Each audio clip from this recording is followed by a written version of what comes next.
I absolutely love this. So, a NewsNation host just compared a progressive Muslim Senate candidate to an accused rapist live on his own show and called them equally evil. And here's the part that he didn't see coming: his own panel turned on him, not just a Democrat, but as well as the conservative guest on the show told him on air, "You're taking it too far." Mike Nellis and Batya Ungar-Sargon turned on him on his own show. And this is how the smear machine works. And today, it brought down in real time. As usual, let's watch the clip in full. I'm going to give you guys my thoughts towards the end. Let's get into it. Host of Batya Ungar-Sargon, former senior advisor to the Kamala Harris campaign, Mike Nellis. Normally it's ladies first, but Mike, I want to start with you on this.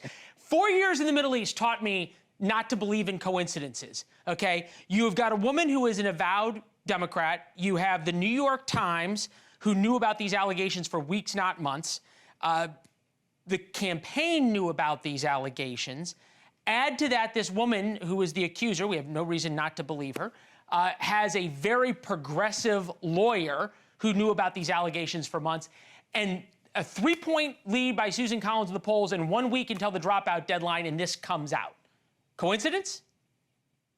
I mean, I have no idea. I trust what she's saying, which is that she was hesitant to come forward, both because of the impact on her life, but also because she agrees with Graham Platner on a lot of his economic policies. But she's come forward now. I'm glad that she did, because I think this guy's a scumbag and he's got to go. I don't know what else you need from me there.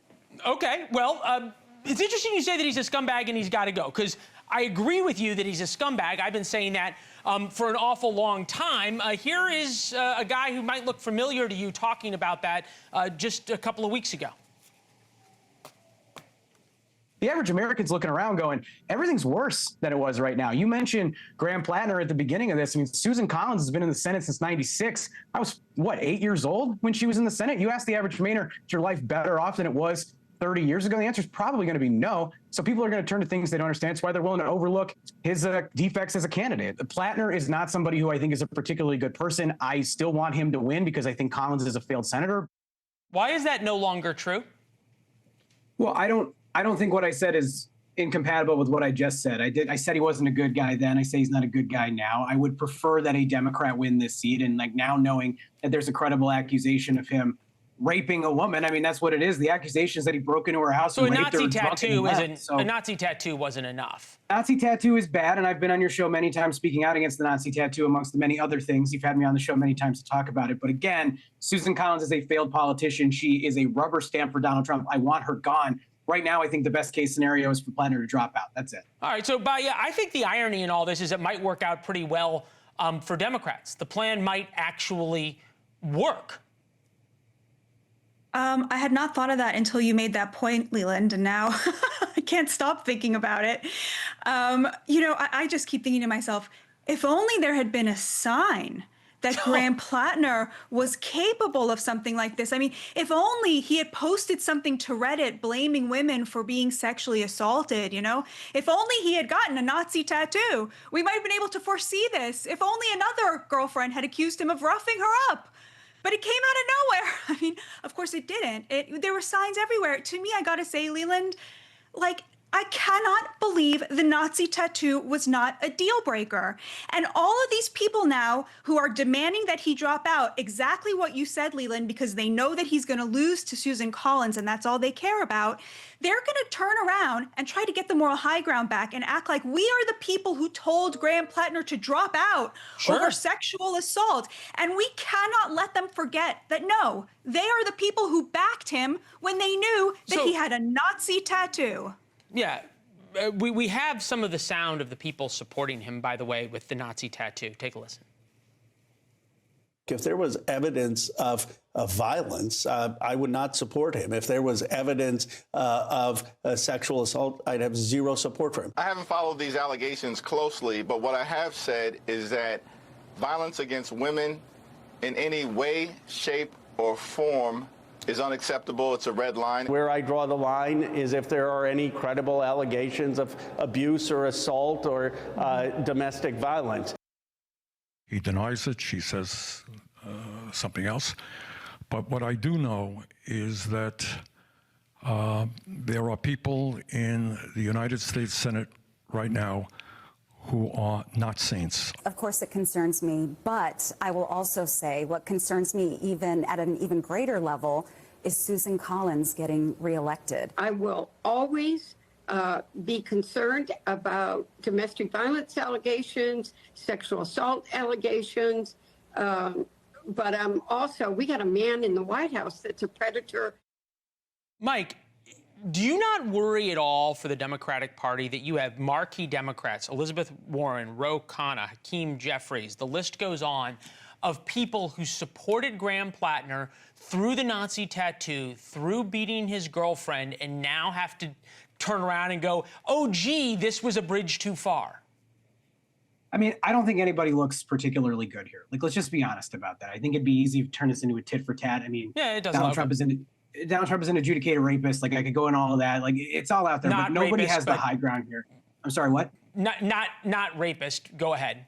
Adjudicated sexual assault, whatever you want, however you want to describe it. But like, I mean, he's not a good human being either. The words matter. ABC News had to pay more than $10 million because the words matter. But go ahead. All right. Well, if Donald Trump wants to sue me again, I'm sure that he can. But like, it's just, look, nobody looks good here. The guy's got to go. It's a stain on the Democratic Party. It's a stain on American politics. I'm not going to pretend otherwise. But Mike, can I ask you something, Mike? Like, some of us have been saying this for 6 months and then 5 months and then 4 months. And throughout all that time, you were still saying, I want him to win. And now you're saying he has to drop out. Is there a moment where you say, okay, how come they were all right and I was wrong? Like, is there a moment of reflection where the Democratic Party says, look, a lot of those people were right about this guy and we were wrong, and now we have to eat crow because they got it right?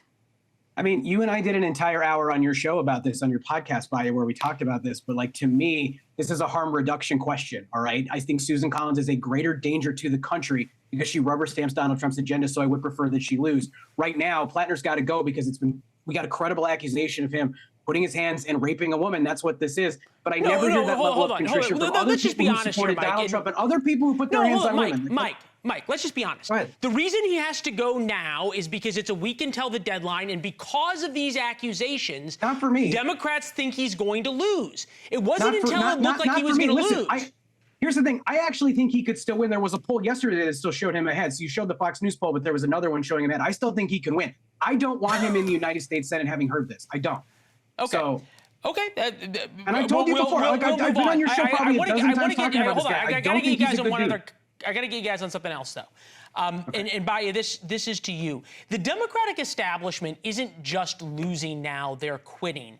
In Michigan, Mallory McMorrow, who was the darling of the center and the sort of establishment / consultant class of Democratic politics, created by Liz Smith, among others, as a Democratic candidate, had to drop out because Abdul El-Sayed was doing so well. The Democratic establishment thinks Haley Stevens is going to win. She's not. It's going to be a blowout for El-Sayed. The question is this. Is the swing voter now in Michigan and in Wisconsin going to accept an anti-Semite, terrorist-adjacent member of the Senate because they hate Donald Trump? Or is this going to be like 2022, where Republicans pick some awful people, Doug Mastriano, Herschel Walker, et cetera, and they lose very winnable seats because of it? I'm not much of a prognosticator. I don't have enough testosterone. I know men love doing this, like predicting. I'm very bad at it, but I will say that is the question, Leland.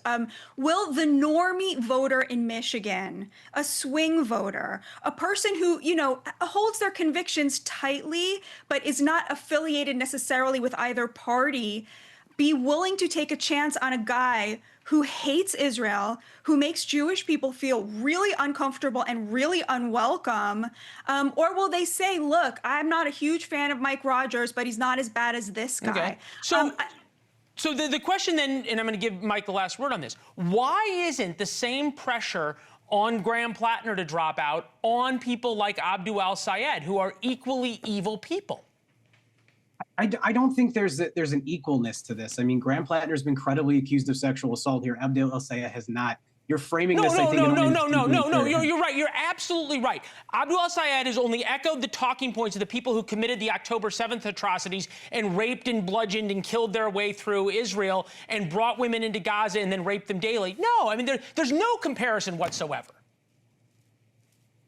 I mean, what do you want from me? If you're just going to frame it that way, I mean, I got nothing for you. Like, you've already made up your mind.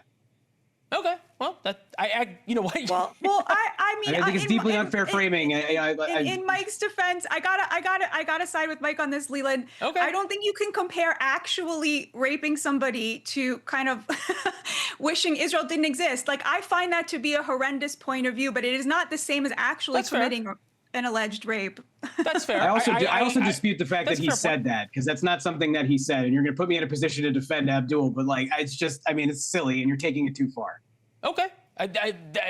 Understandable position. Batya, Mike, thank you both very much. Appreciate you guys being here. Coming up next, Donald Trump is on his... So, did you guys see that? Did you guys see that last section? That, for me, says so much. But let me get into a few points first and foremost. The thing that I want to say first and foremost is the frustration for me when it comes to Democrats is how weak they are, how much of a backbone they don't have. These people are going to allow Donald Trump's supporters to corner these guys and have the gall and the absolute audacity to try and throw stones when they are literally living in a glass house. All the things that it is that Leland Vittert said about Graham Platner. Somebody can say the exact same things about Donald Trump, but even more, he was with a jury, he was literally found to have sexually assaulted someone. With Graham Platner, at the moment as it stands, it's an accusation. But these guys have the audacity to think that they can try and throw stones when they live literally in a glass house. Now, let me get onto the Abdul El-Sayed parts. Vittert said that Abdul El-Sayed is equally evil to a man accused of actual rape. His crime? It's being a progressive Muslim who is critical of Israel. That is the entire indictment. Now, even pro-Israel, Israel first, Batya Ungar-Sargon, who is no friend of the left, even she couldn't stomach it. And she literally had to say the words, I don't think you can compare actually raping somebody to kind of wishing Israel didn't exist. When you've lost someone like Batya Ungar-Sargon, you've just lost the complete argument. And that's the reason why he just went ahead and ended the show. Now, the thing for me is this. Once again, Mike Nellis's pushback was so weak. It was so weak. Like, have a bit of backbone. Stop going on these shows if you're just going to let these people push you around. It's actually embarrassing. It really is. But all I want to say is this. Watching the double standard on sexual misconduct is really telling, because the host polices Mike Nellis's wording about Trump mid-sentence, but then he spends how long prosecuting Democrats over allegations they're actually acting on. Remember, a jury found Donald Trump liable for sexual abuse in the E. Jean Carroll case. That's the record that Vittert didn't want to speak about on air. But at the same time, Mike Nellis didn't do a good enough or a strong enough job pushing back on it. Let me know your guys' thoughts down in the comment section below. And do me a favor, hype up the video. See you guys in the next one.